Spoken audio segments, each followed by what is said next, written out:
Hola queridos amigos de La Verdad, transmitida por 92.5 Radio Forever. En un momento en que América Latina enfrenta el avance del narcotráfico, la minería ilegal y el crimen transnacional, Ecuador ha decidido colocarse en la primera línea de la cooperación hemisférica. El presidente Daniel Noboa envió un mensaje directo al presidente estadounidense Donald Trump, ratificando su compromiso de trabajar junto a Estados Unidos en una lucha global contra el narcotráfico y la minería ilegal.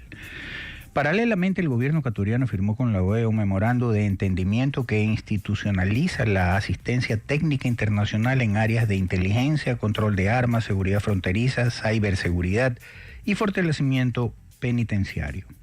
Estos pasos revelan un cambio en la política exterior ecuatoriana, un viraje hacia la cooperación militar y de inteligencia con Washington y con el sistema interamericano de seguridad, justo cuando el país se prepara para decidir en consulta popular si permite o no la instalación de bases militares extranjeras en su territorio. Para tratar estos temas, contamos con la participación del internacionalista Francisco Paredes, a quien desde ya le damos la bienvenida. Soy Modesto Gerardo Apolo Terán. Bienvenidos a esta, nuestra segunda temporada. Las expresiones vertidas en este espacio son de exclusiva responsabilidad de quien o quienes se dirigen a usted. Ahora, la verdad, el invitado de hoy, Forever.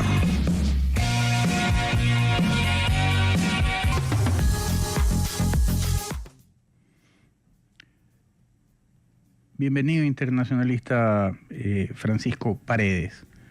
Muchísimas gracias por la invitación, doctor Apolo. Encantado de estar en este medio y de compartir algunas ideas respecto a estos temas que son de tanta actualidad y tanta relevancia para nuestro país. Muchísimas gracias, Francisco. Por favor, dejemos los títulos de lado, si me permite, para hacer mucho más dinámico el tema. Seguro. Para entrar allí en materia, ¿cómo interpreta desde la óptica internacional el mensaje del presidente Noboa dirigido al presidente Trump? Más que nada ahora en este tema de del combate directo contra el cártel de los soles. En mi opinión, lo que está haciendo el presidente es correcto. Hemos visto, por un lado, cuál es la política que ha venido implementando Ecuador desde en los últimos, digamos, en el último año, la forma activa y participativa que el gobierno ecuatoriano ha tenido de colaborar en materia de seguridad con Estados Unidos. Si uno empieza a mirar qué es lo que ocurrió en los últimos meses, vemos cosas buenas. Tenemos la visita de Kristi Noem hace un par de meses, me parece hacia finales de julio, en su calidad de secretaria de Seguridad Nacional. Vino Marco Rubio, se entregaron también varios millones de dólares para temas de seguridad. Hay convenios de cooperación, convenios de intercambio de información, y lo que ha hecho el presidente es ratificar ese compromiso del gobierno ecuatoriano. Y se me olvidaba algo importante: la deportación de los principales capos del narcotráfico acá en Ecuador, como alias Fito. Entonces, parece que sí existen pasos que se van dando rápidos hacia un intercambio de información y hacia una formalización de estos acuerdos de cooperación que son tan importantes para el gobierno ecuatoriano y para los Estados Unidos. Porque si uno examina lo que está sucediendo a nivel internacional, vemos que nuestro vecino Colombia está en la peor crisis diplomática de los últimos 30 años con Estados Unidos. Es muy extraño que un presidente estadounidense acuse de loco, demente y capo del narcotráfico a un presidente de otro país. Bueno, sabemos el caso de Venezuela, pero esto no ha ocurrido con Colombia, pese a todas las dificultades que ha tenido Colombia, y lo que sucede es que Colombia sigue cerrando sus puertas y nosotros vamos abriendo las nuestras.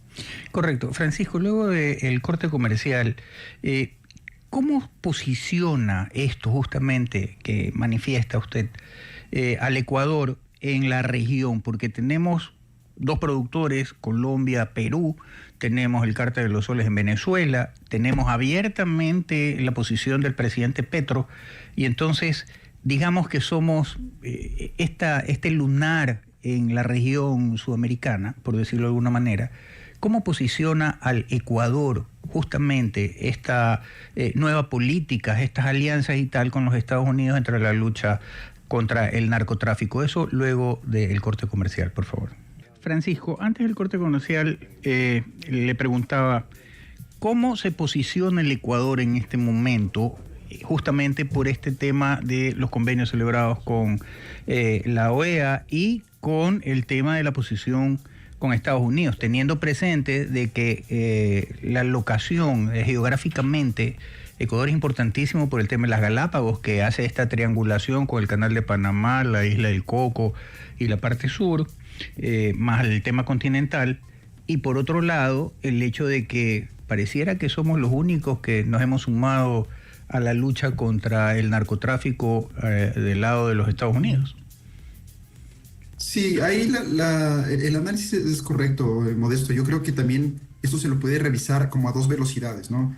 Primero miremos qué es lo que está pasando en general en la región y parecería que el socialismo está siendo de a poco esterilizado de la región. Ya Bolivia acaba de elegir un nuevo presidente. Bolivia, un país tradicionalmente socialista, acaba de elegir un presidente que se aparta bastante de la filosofía socialista. Lo mismo ocurrió con Milei en su momento en Argentina, ha ocurrido acá en Ecuador y evidentemente en las próximas elecciones hay mucha fuerza en Colombia para que sea una persona de la costa de Colombia quien sería el sucesor de Álvaro Uribe. Entonces, y evidentemente es de corte antisocialista. Claro. Entonces, eso parecería que es un efecto que se viene dando no solamente en Ecuador, sino en varios de los países, lo que acerca a los Estados Unidos a Latinoamérica nuevamente. Lo segundo es que el propio Estados Unidos ha tenido un nuevo rol a nivel mundial que lo había descuidado durante muchos años.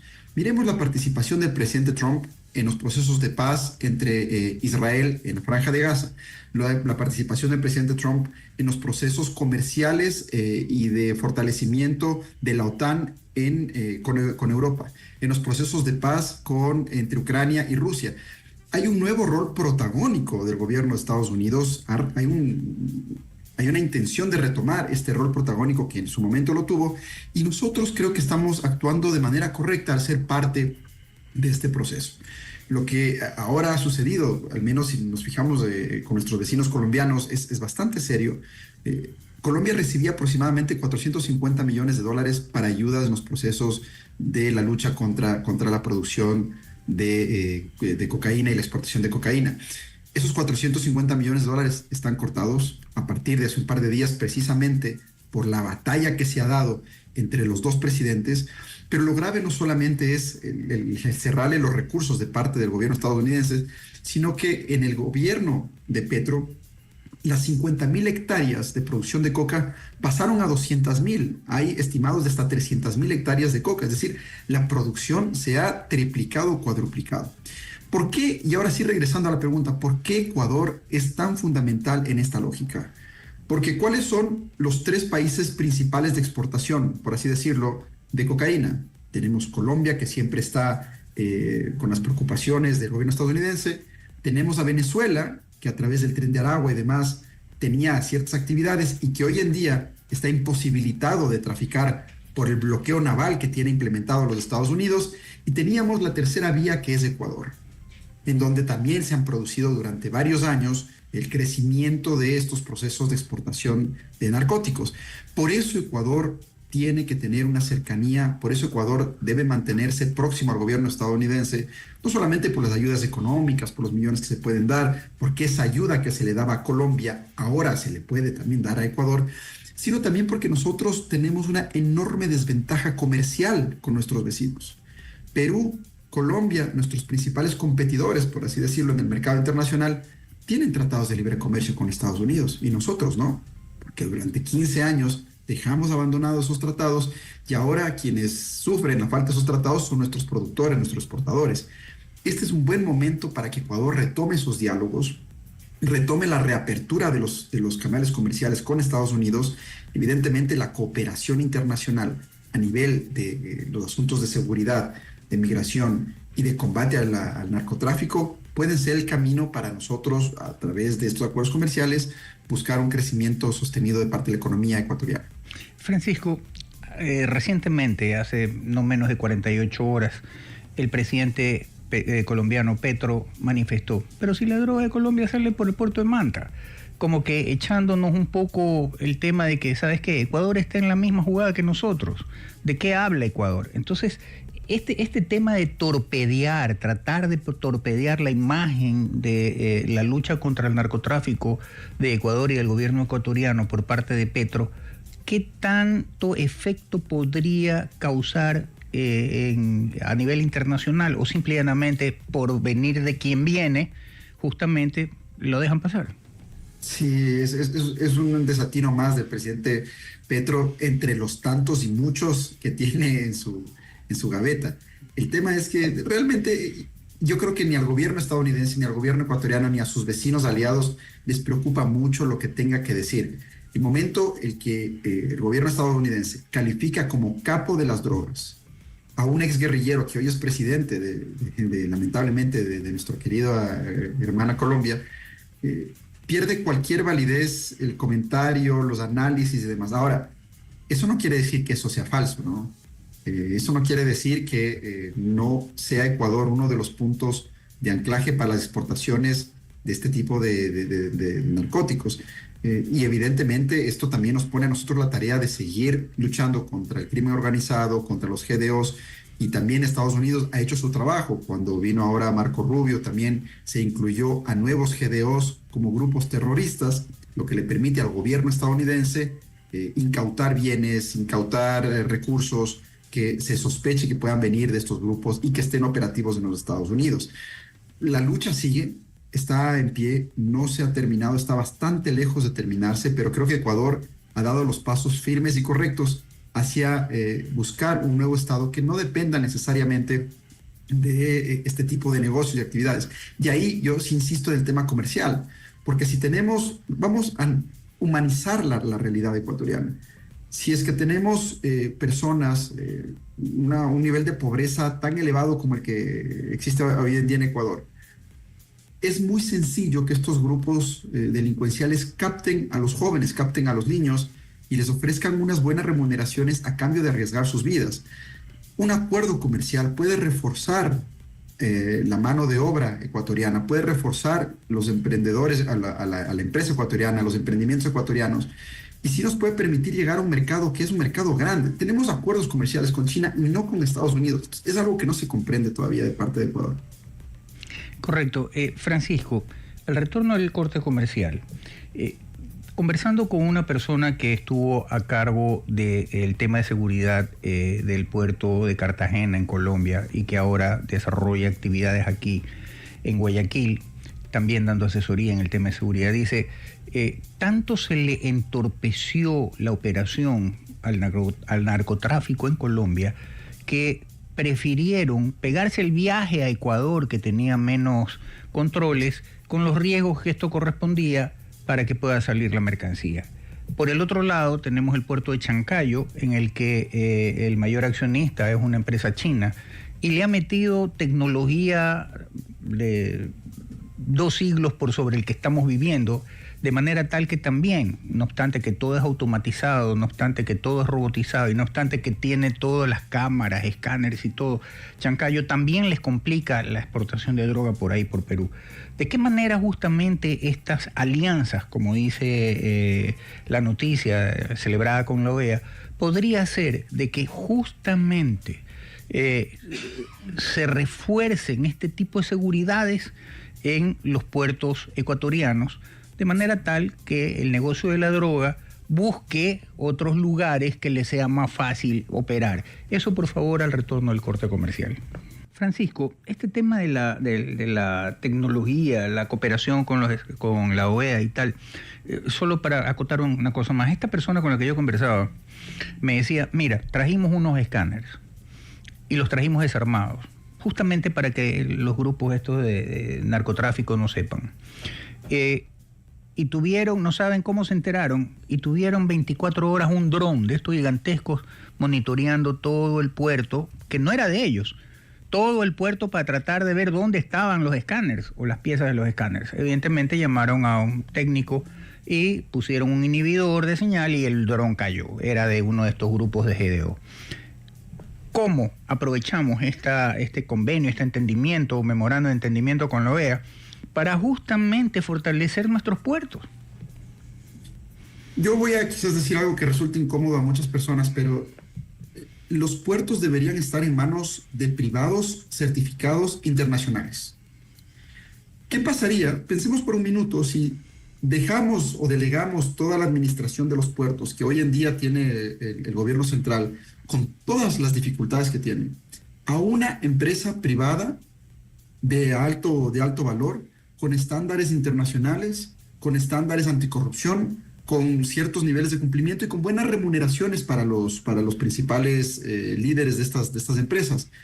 Esto puede ocurrir de muchas maneras, puede ocurrir a través de un proceso de concesión, a través de un proceso de alianza estratégica. Tenemos todavía la restricción del artículo 315 de la Constitución, que espero que sea uno de los que sea reformado en una nueva Constitución, que es esta relación entre el Estado y el privado. Siempre el Estado debe mantener la mayoría accionaria en caso de estas empresas mixtas, que es una locura. Yo creería que un privado puede hacer un mejor trabajo. El tema de los escáneres, esto es algo que se sabe desde el gobierno de Lasso. Ya en el gobierno de Lasso se habían importado unos escáneres que nunca pudieron ser puestos, precisamente porque llegaba una nueva autoridad, se compraba esa nueva autoridad o se compraba a las personas que estaban en niveles medios de control, y los escáneres jamás fueron implementados. Y ahí siguen, entiendo yo, sin ser utilizados los escáneres que se compraron en la época del presidente Lasso. Entonces, si llama la atención ¿cuál es la gran dificultad? Y para mí la dificultad es que esto debería estar manejado por un privado. Les voy a citar un ejemplo, porque el privado no necesariamente hace malas cosas. En el caso de Canadá, incluso las instalaciones judiciales son manejadas por privados. Entonces, no hay que tenerle tanto miedo a la administración privada, sobre todo siendo el puerto un sitio en donde se generan recursos, y le aseguro que van a estar ávidos varios de los principales empresarios internacionales de entrar y participar. Es para mí mucho más fácil poder controlar si es que un empresario de fuera tiene nexos con el narcotráfico o está siendo seducido por estos GDOs, y puedo tener un control y dejarle al Estado hacer su trabajo, que es a través de la justicia, de fiscalía y demás, perseguir a quienes estén cometiendo este tipo de actividades, porque caso contrario, si uno no está dentro de una estructura jerárquica internacional, es muy sencillo que los GDOs se infiltren dentro de estos grupos. Yo creería que el problema de puertos se soluciona a través de una buena concesión internacional a una firma de alto nivel, en la que también la seguridad ecuatoriana participe. Podemos contar con el gobierno estadounidense, podemos poner en las cercanías también algunos de estos nuevos bases militares o bases de colaboración estadounidenses, y creo que la solución está por ahí. Es exactamente lo que dice Modesto. ¿Por qué se dejó de exportar a través de Colombia? Porque los controles eran brutales, no podían pasar los controles. Entonces van a buscar los puertos más sencillos, y no nos gusta ser el puerto más sencillo porque no queremos convertirnos en el principal canal de exportación de droga del mundo. Es correcto. Y Francisco, justamente tratando este tema de los acuerdos, de los memorandos de entendimiento, me contaba este mismo personaje colombiano. Me decía, a nosotros nos mataron, me contaba él, a nosotros nos mataron acá en el Ecuador a 2 o 3 que estaban encargados justamente del tema del control de seguridad y todo esto acá. Han instalado un par de escáneres. Y dice, la solución que encontramos es que el que monitorea los escáneres y todo lo demás está fuera del país.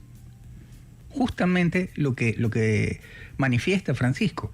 Y de hecho hay un par de puertos o algunos puertos privados que tienen unos estándares de una corporación internacional que también tiene acá sucursales, en las cuales la trazabilidad hace que cuando suceden estas situaciones con aquellas empresas que están certificadas por esta corporación, resulta que la policía antinarcóticos, con quien también tienen muy buena relación, dice, ¿sabes qué? Sí, aquí no está el problema viene acá. Y llega a tal punto que se sabe kilómetro a kilómetro, minuto a minuto, cómo va la carga, cómo fue el asunto y todo lo demás. Entonces sí, tiene absoluta razón Francisco en lo que usted manifiesta, el tema privado.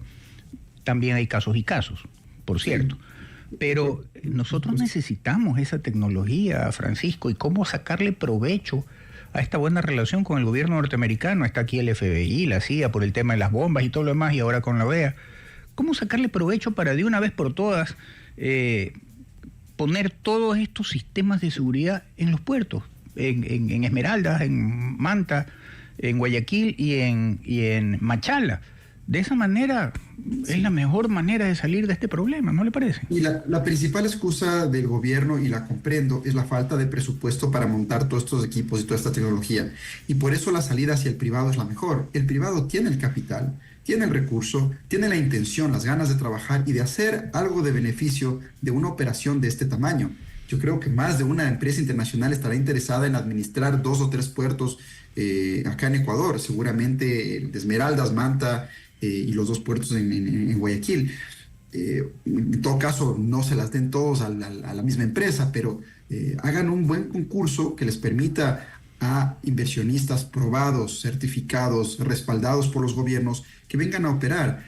Y a través de la tecnología, que es tan sencillo hoy en día, hoy uno puede ver lo que sucede dentro de su casa estando en China, ¿no? Pone Claro. dos cámaras simples y se puede conectar.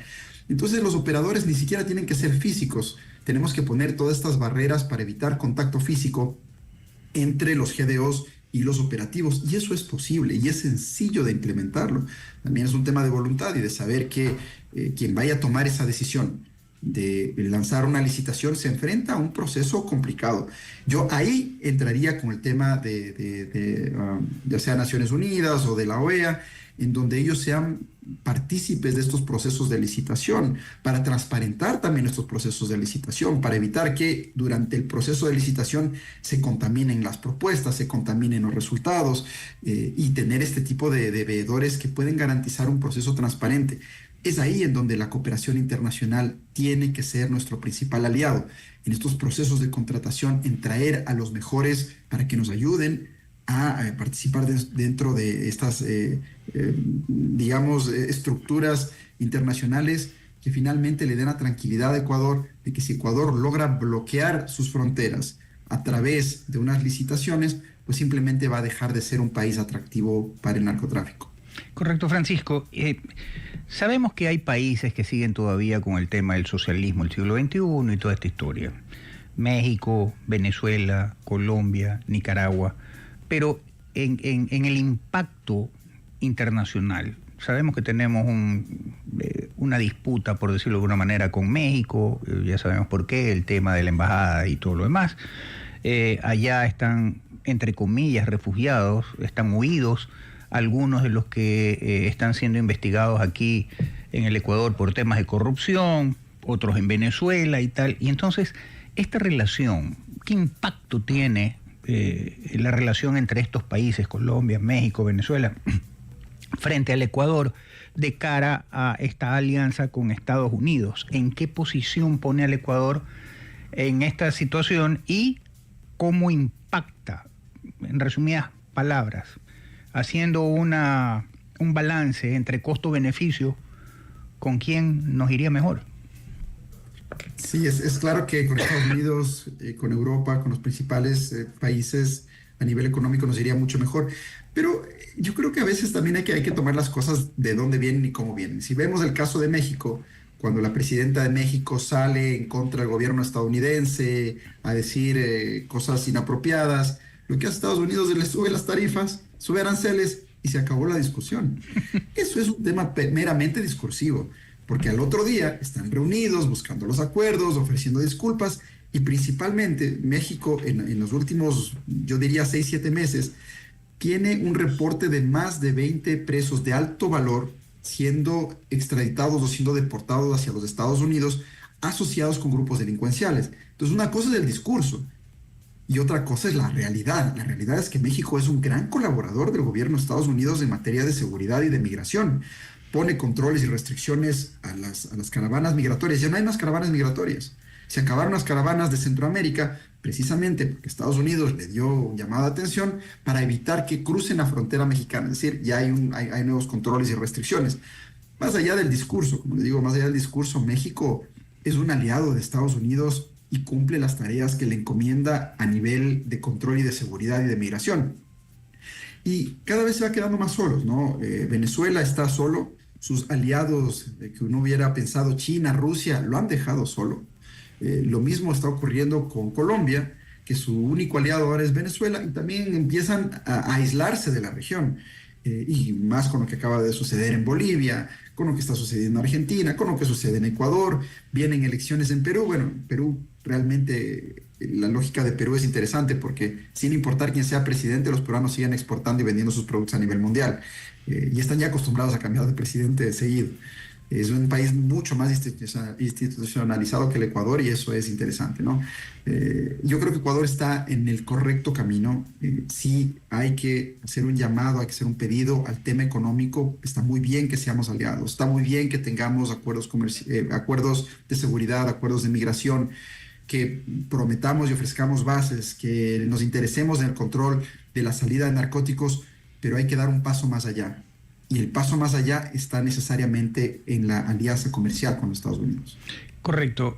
Al retorno del corte comercial, Francisco, y entramos en la etapa final de esta parte del segmento, me gustaría obtener su criterio sobre el balance general y las recomendaciones de lo que faltaría hacer para justamente fortalecer esta relación tanto con Estados Unidos como con la ayuda que se está dando por parte de la OEA en este entendimiento. Eso al retorno del corte comercial.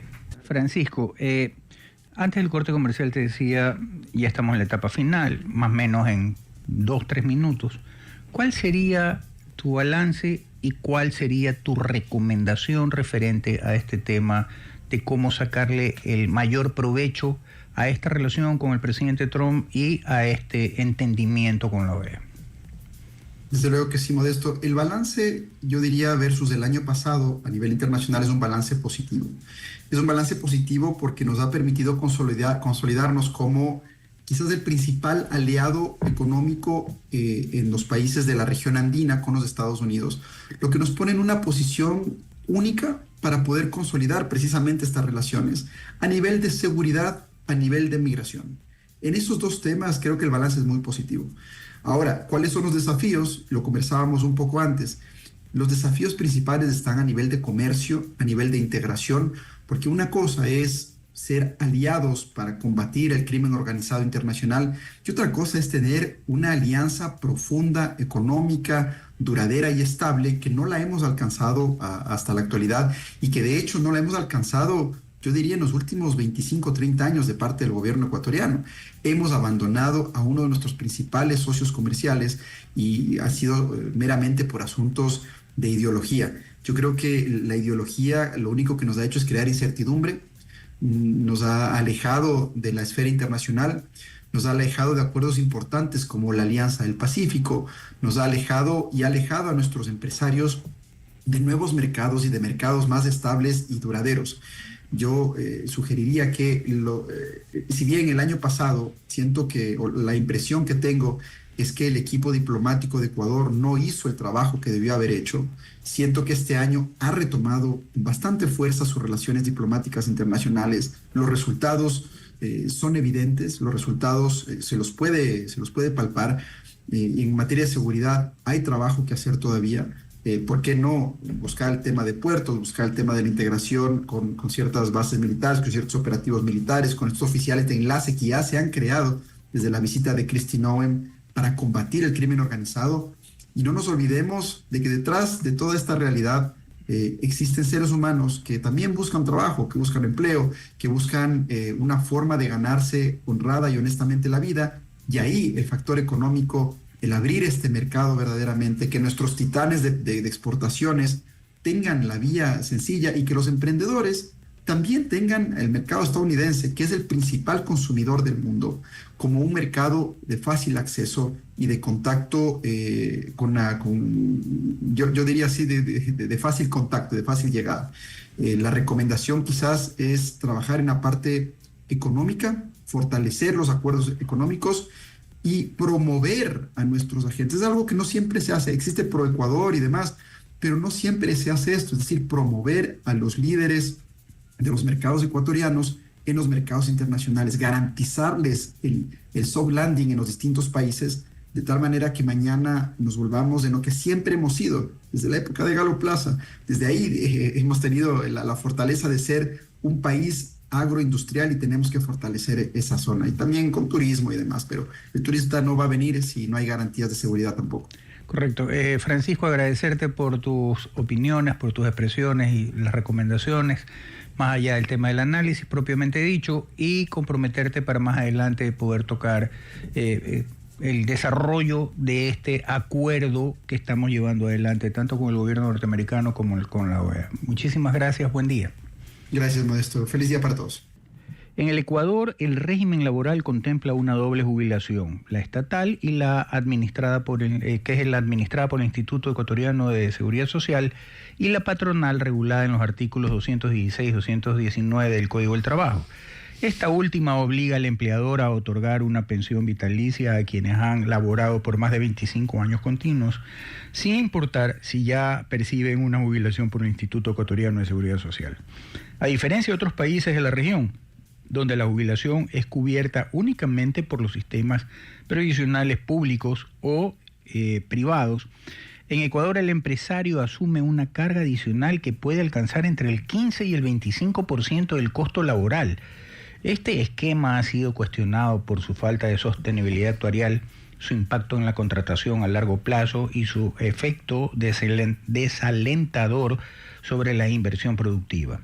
Para tratar este tema contamos con la participación aquí en estudios del doctor Ecuador Santa Cruz de la Torre, experto constitucionalista y laboralista. Bienvenido, Ecuador.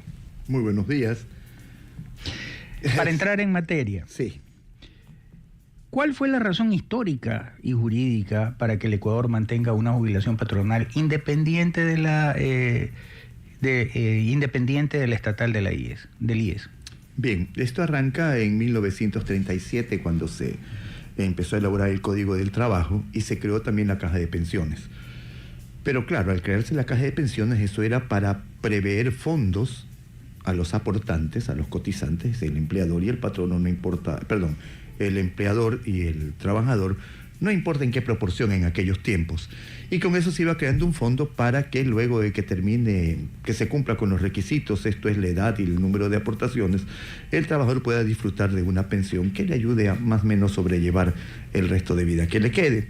Pero ¿qué hacíamos con los anteriores? Aquellos que recién al nacer la caja de pensiones ya tenían 20 años trabajando, 25 años trabajando, se quedaban sin nada. Entonces, con justísima razón, se preveyó la posibilidad de esta jubilación patronal. Pero esta jubilación patronal, que era para suplir lo que recién estaba en ciernes con la Caja de Pensiones, luego Instituto Ecuatoriano de Seguridad Social, para suplir aquello, pero eso era una medida temporal. Así fue considerada, su naturaleza era temporal. Cumplidos 25 o 30 años, esta jubilación patronal tenía que desaparecer porque ya todo el aparato estatal del Seguro Social asumía esas pensiones. Pero no sucedió. Por un exceso, pienso yo, un exceso de solidaridad. Pero es fácil ser solidario con dinero ajeno. Por supuesto, es lo más fácil regalar plata ajena, pues. Claro. Por supuesto. Entonces empezaron a coexistir tanto la jubilación del Seguro Social como la jubilación patronal, sin considerar de que esto era una elevación adicional al empleador, porque ya el empleador venía aportando N porcentaje del sueldo de su trabajador al Seguro Social, al igual que el trabajador. Pero en cuanto a la jubilación patronal, solamente era asumida por el empleador. El trabajador no aportaba en absoluto para crear ese fondo y se empieza a generar ese derecho que, como lo conocemos la mayoría de abogados que estamos en estas lides, 25 años de servicios ininterrumpidos o la sumatoria, porque a veces han habido momentos, épocas en que no han trabajado para el mismo empleador, pero si la sumatoria de años de servicio para el mismo empleador, no importa si haya sido en etapas. En etapas, correcto. Eso le da derecho al trabajador a percibir una pensión jubilar patronal, la cual es de carácter vitalicio y un año después de muerto. Ese año después de muerto, ese dinero va a sus deudos, a sus derechohabientes, ¿no? Y también se da la jubilación patronal proporcional, que esto es lo que realmente está en discusión en este instante, es el asunto de que los trabajadores que, habiendo cumplido 20 años de servicios, pero no llegan a 25 y son despedidos, tienen derecho a una jubilación patronal proporcional, ¿no? Entonces, ¿qué es lo que está sucediendo? Y no de ahora, ya un muy buen tiempo. Lo que está sucediendo es de que los empleadores no permiten que sus trabajadores cumplan 20 años siquiera. Y aquí se va a dar un fenómeno adicional. El asunto, partamos de una persona de 25 años que empezó a trabajar para la empresa. 25 años, ya va a cumplir 20, más o menos a los 45 años de edad. Y le dice, ¿sabe qué? Muchísimas gracias.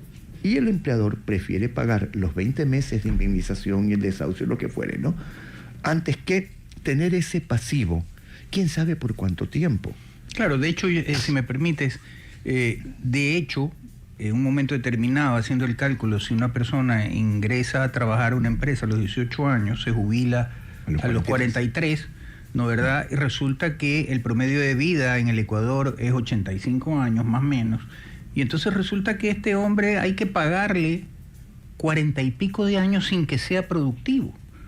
Y esto ya se dio en algún momento, hace más o menos unos 30 años atrás, una empresa que había cumplido 100 años en Guayaquil, una empresa de dulces, confites, galletas y tal, que su rol de empleados activos era, y el rol de aquellos que ya estaban jubilados, los jubilados eran el 50% de lo que representaba el rol de activos. Evidentemente quebró.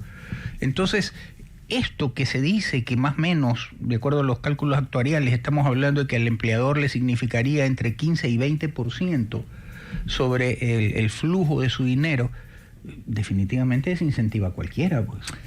A ver. Te decía que hay un fenómeno adicional. Tal como están las cosas en el Ecuador, y no solo, es a nivel regional, por si acaso. Para un hombre de 45 años se le vuelve muy cuesta arriba volver a conseguir trabajo. Sí, se va con una indemnización si es despedido, ¿verdad? Una indemnización, y se lo despide, quizás no por su rendimiento, sino para evitarse tener que pagar 20, 30 o 40 años de una pensión jubilar. Entonces esta persona se encuentra con 20 meses de indemnización, en teoría casi 2 años de sueldo. ¿Y qué hace después? No va a encontrar trabajo. Conocemos algunas personas muy calificadas, sobrecalificadas, que no consiguen trabajo.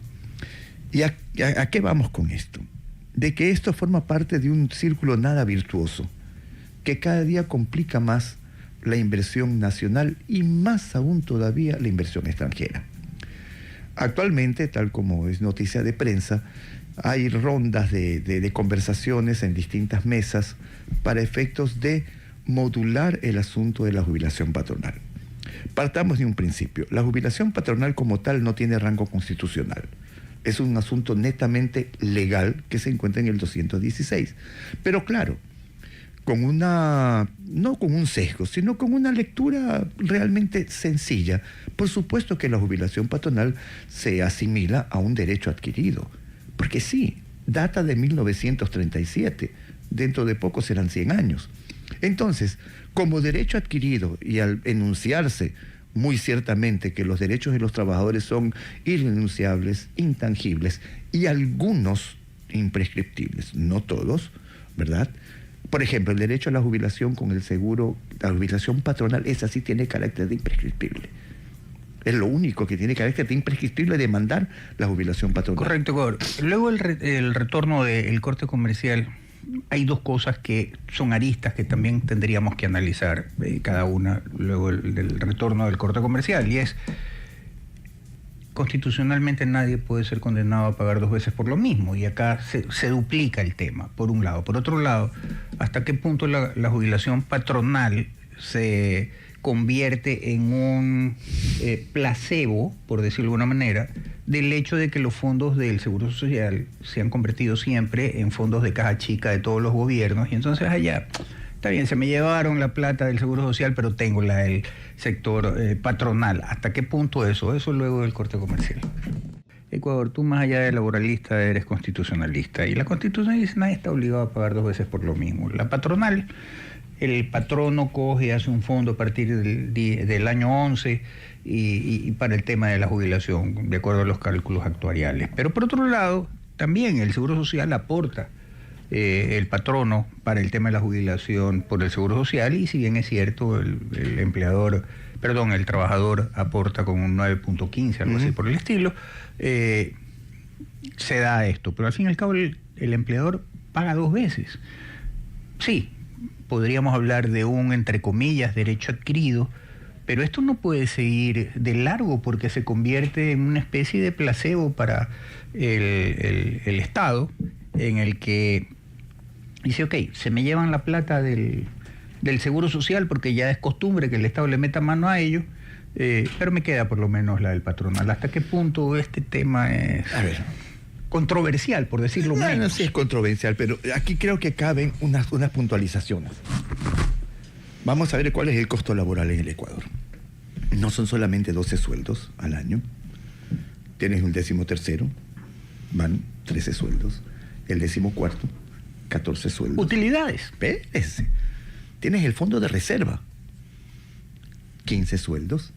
Tienes las vacaciones pagadas en el medio sueldo. Sí, medio sueldo más. Ya estamos nosotros hablando de 15 y sueldos y medio.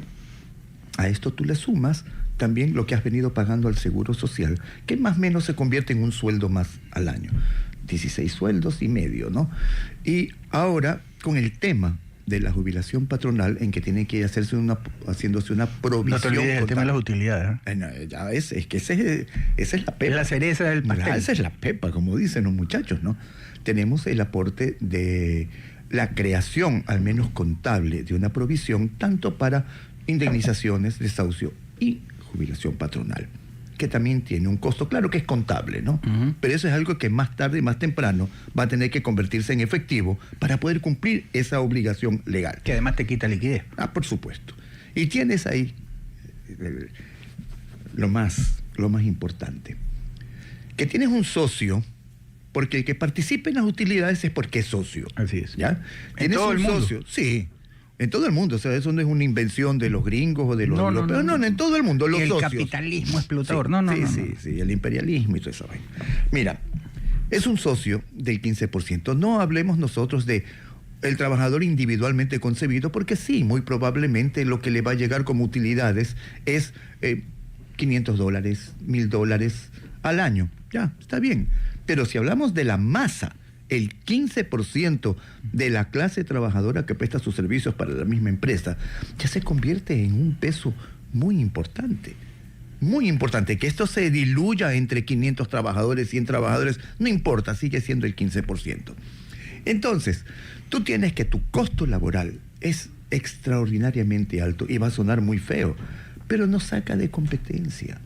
Totalmente, a nivel regional nos saca de competencia. Más allá de aquello, disculpa que te interrumpa, Ecuador, y es que en otros países existe lo que se denomina el delito laboral.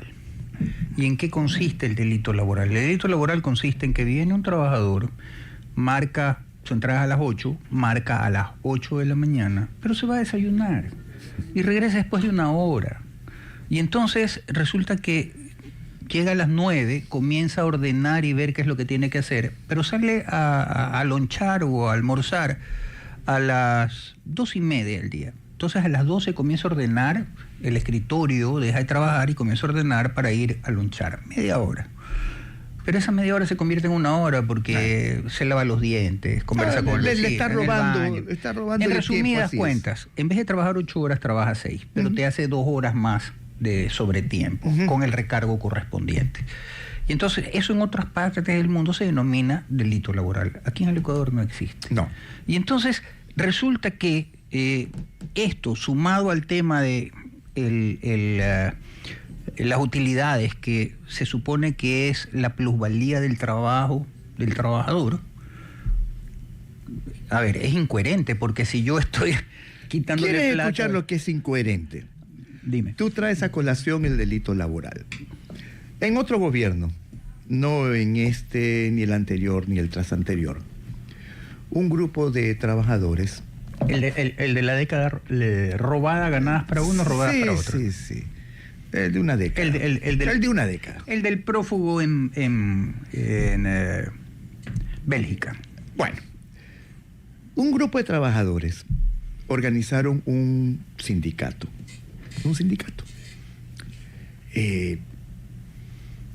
La cuestión es que despidieron a esos trabajadores la empresa afectada, con el consejo de otros abogados, la empresa afectada nos contactó, esto era en Quito.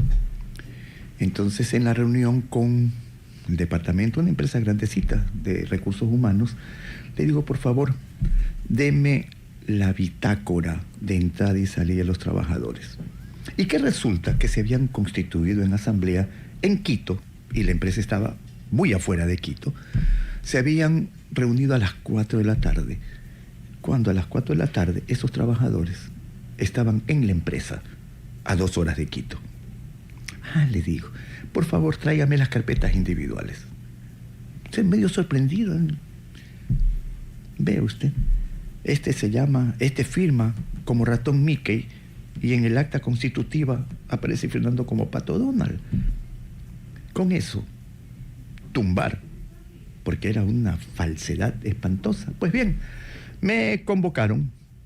Estuvo el CUT, el FUT, el CHUT, el TUT, toditos esos, en la sala de reuniones del Ministerio de Trabajo. Y el ministro de aquella época me dice, usted tiene que contratarlos, ¿no? Vean. A ver, ministro, le digo, ¿cómo se puede contratar a estas personas cuando la conformación de ese sindicato es totalmente nula? Está viciada. ¿Y por qué dice eso? Por esto. Y le enseño. A la hora en que aparecen reunidos en Quito, en un local en Quito, estaban trabajando en la empresa. ¿Y sabe lo que contestó el ministro? Vea, yo no digo que esté bien. ¿Y qué tal si se escaparon? Espérate. Le digo, ministro, las firmas. Bueno, en una de esas, oye, ve, danasme haciendo la firma en el acta. Por Dios santo. Eso. Esa era la mentalidad. Este es un gobierno no de indemnizaciones, porque íbamos a pagarles todo. No de indemnizaciones, sino un gobierno que garantice el trabajo. Pero, ministro... ¿Qué trabajo? Pues? Espérese. Y encima la amenaza. Vea, el presidente... Sí, efectivamente, en el gobierno de Correa. El presidente en su sabatina lo va a mencionar a usted. Que me mencione, ¿qué puedo hacer? Claro. Que me mencione, me va a hacer famoso, le dije. Fue la única sabatina que escuché de principio a fin. No nos mencionaron, ¿no? Luego eso se arregló de otra forma, ya. Pero vamos a que tú hablas del delito laboral, pero cuando desde las esferas del poder viene ese tipo de criterio, ¿qué podemos esperar, pues? ¿Qué podemos esperar ante ello? Ecuador, luego del corte comercial, para retomar el cauce en el tema de la jubilación patronal. Que se vuelve simpático el tema. Sí, el tema es que hay tantas aristas que a veces uno pareciera que se está desviando, pero no es así. Al fin y al cabo es lo mismo, en un momento determinado, que es la relación obrero-patronal. Luego del corte comercial, te decía, en algún momento se planteó la posibilidad de que existan empresas privadas que manejen los fondos provisionales. Y como de costumbre suele suceder en estos referéndums, resulta, o estas consultas populares, de que se votó en contra porque se votaba en contra del presidente más que de la propuesta. Al regreso del corte comercial, ¿no sería mejor de una vez por todas el que se encuentre una figura que permita que el trabajador pueda también optar a esta, como algo de ayuda, no como sea ahora, pero algo de ayuda del empleador, a estos fondos provisionales, o que se retome el tema de las empresas de fondos provisionales, y poder de esa manera asegurar al trabajador de que nadie va a manejar sus fondos como le da la gana, pero por otro lado también aliviar al empleador que está fuera de mercado por lo costoso de la mano de obra del trabajador. Eso al retorno del corte comercial. Ecuador, estamos a duras penas a 6 minutos de terminar este segmento. ¿Cómo hacemos para quitar este peso que realmente se constituye el tema de la jubilación patronal? Quitar este peso al empleador y darle la posibilidad al trabajador de tener seguridad de que sus fondos no van a ser tomados por parte del Estado y que va a tener asegurado por lo menos una renta. ¿Tú no crees que sería viable que dentro de la consulta que se está planteando vaya también el tema de que retorne la posibilidad de que el trabajador, a más de tener la jubilación del Seguro Social, pueda optar por una jubilación aparte con una de estas administradoras de fondos provisionales? A ver, aquí tenemos varias cosas que comentar, que analizar también. Primero, recordemos qué pasó con el ISFA y con el ISPOL, manejado por autoridades policiales y militares.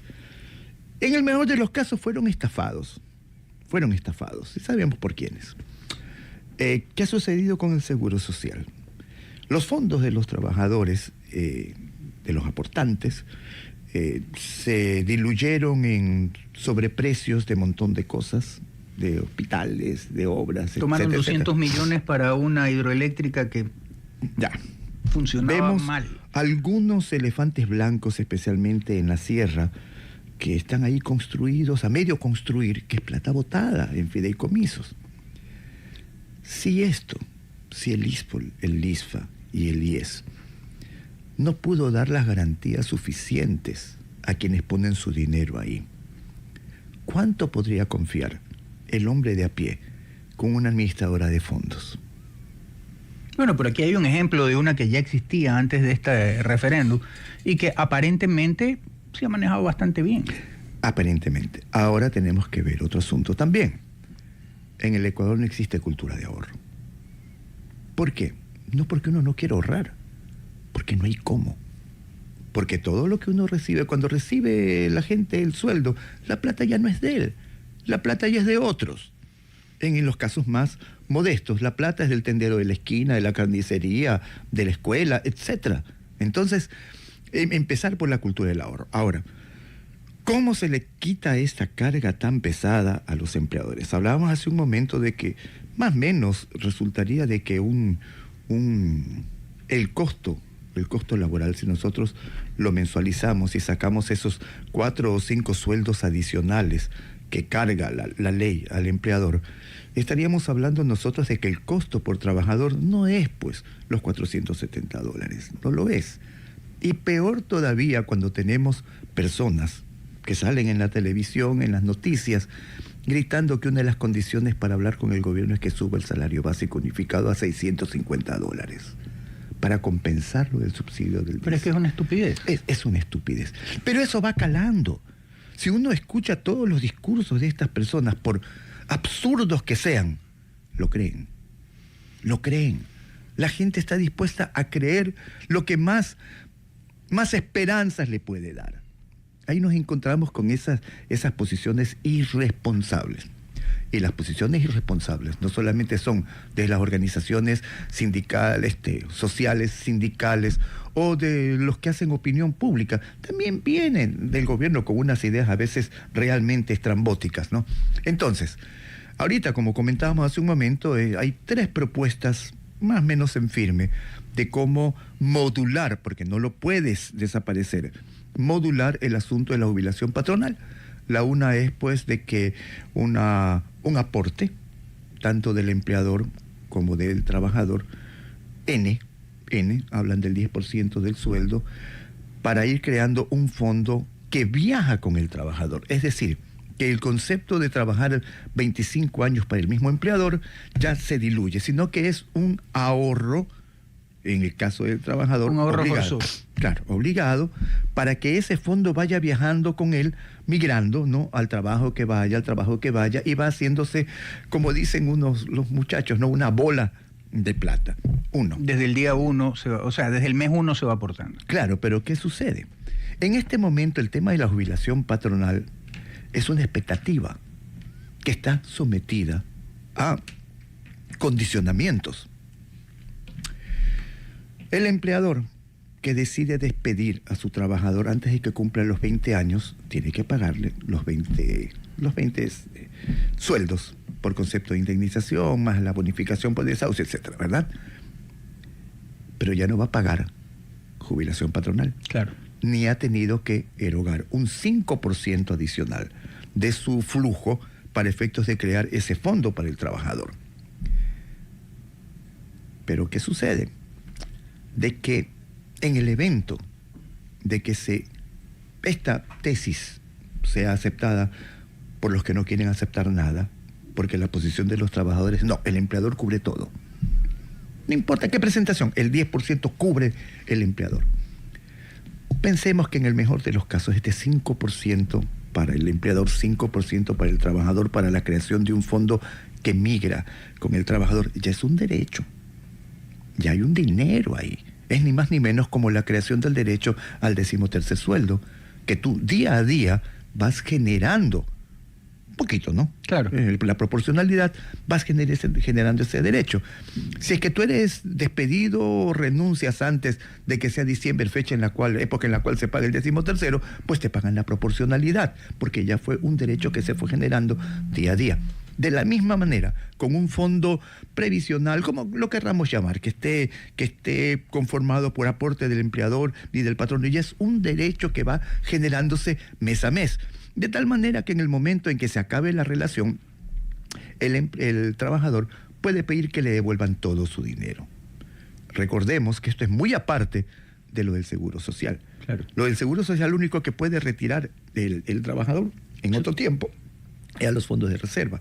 Porque a los fondos de reserva se los puede entregar directamente al trabajador. Claro, mensualizados. ¿Y por qué fue esto? ¿Por qué fue esto? Para no aumentar el salario básico, pero darle más dinero en el bolsillo al trabajador. Claro. Pero igual el empleador tenía que pagar el fondo de reserva. Hay mucha tela que cortar al respecto. La verdad es que esto da como para 3 programas y ahí tenemos la razón. El análisis que tú hiciste de que más o menos terminan siendo como 20 y pico es un montón de sueldos, sumando todos estos beneficios. Ahí tienes la razón porque los inversionistas ven primero a Colombia y a Perú y no a nosotros. Porque el inversionista busca el rédito, el retorno. Por supuesto. Y aquí lo que menos como hay cualquiera. Es claro. Yo meto plata para ganar plata, así es sencillo, no para perder, pues. Es como en el banco, tú metes plata en una cuenta de ahorro no para perder, sino pero para que te genere que sea un interés pequeñito. Pero el tema es ese, y peor aún cuando en este país el dólar no son 100 centavos, sino que son 95.